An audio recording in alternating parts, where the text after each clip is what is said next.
Have you ever had that moment where everything finally feels like it's coming together? You're in a relationship that feels safe. You land an opportunity that you've been really looking forward to. You start to feel, just for a moment, that maybe this time I won't lose it. But you find something in you, something that flinches, that pulls back, that says something cold, that cancels the meeting. You pick a fight, you shut down, disappear, call in sick. You start to get really avoidant. You don't let yourself thrive. Suddenly, the thing that you wanted the most is slipping through your hands. And it leaves us wondering, why do I keep sabotaging the very things I say I want?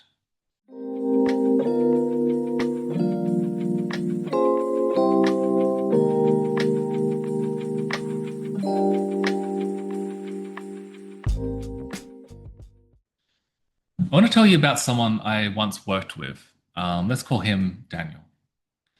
Daniel was the kind of person who always seemed one step away from the life that he wanted. Had that kind of energy about him.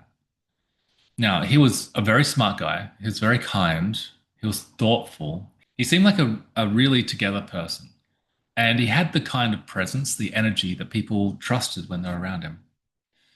But every time he got close to something really good, it kept slipping away from him.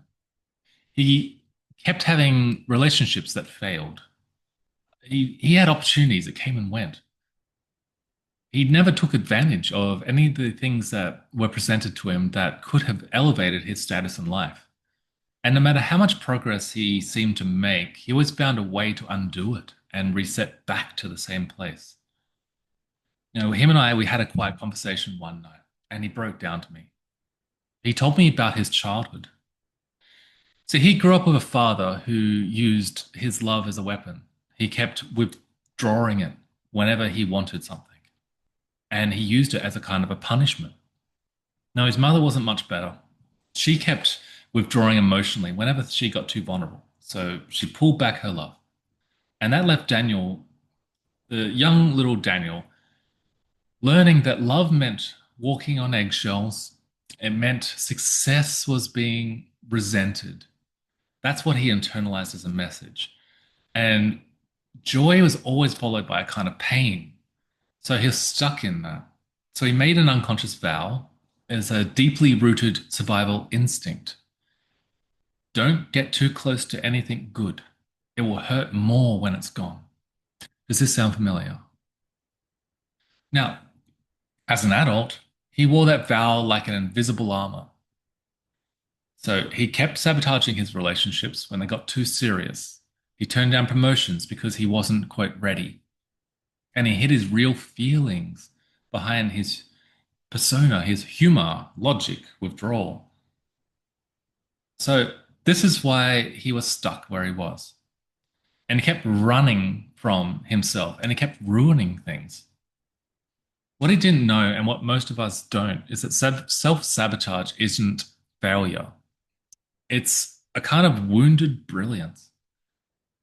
It's a child's nervous system doing its best to stay safe in an unpredictable world.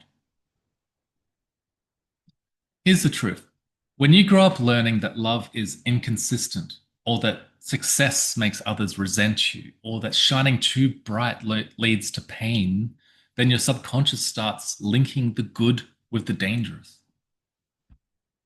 Your body becomes wired to anticipate loss the moment anything starts to feel safe. And so you build up walls, you shrink, you doubt, you sabotage.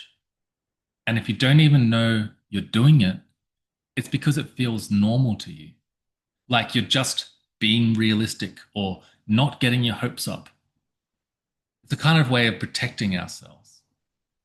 Here's the breakthrough though: self sabotage isn't a flaw, it's an outdated loyalty to an old survival script. A script that says, if I break it first, at least it won't be taken from me. So, how do you stop self sabotaging? How do you break this cycle? You don't try and destroy the sabotaging part of you. You just get curious about it. Start asking yourself some questions because questions are power. What is this part of me trying to protect? What pain is it still carrying? What would I need to feel safe receiving the good instead of running from it? Sometimes we think healing is about adding more, but often it's about removing the belief that you don't deserve joy, love, or peace. And take a moment to let that sink in. You don't need to become someone else. You just need to stop believing the lie that says you're unworthy of what you desire. Imagine a child who's always lived in a cave. One day, the door opens and the sunlight starts flooding into the cave. Now, the child flinches, it burns, it's too much. But the light isn't the enemy, it's just new. You are that child.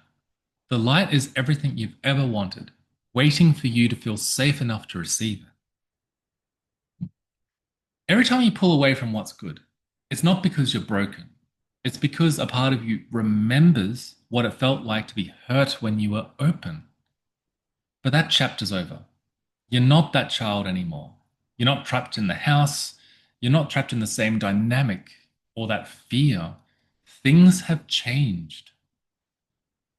You're here now, conscious, healing, and ready. It's okay to want good things. It's okay to receive them. It's okay to trust that you can have a long term good story. Your nervous system might take some time to believe, but it's what your soul has always known and has always been true. It's that you are meant to thrive.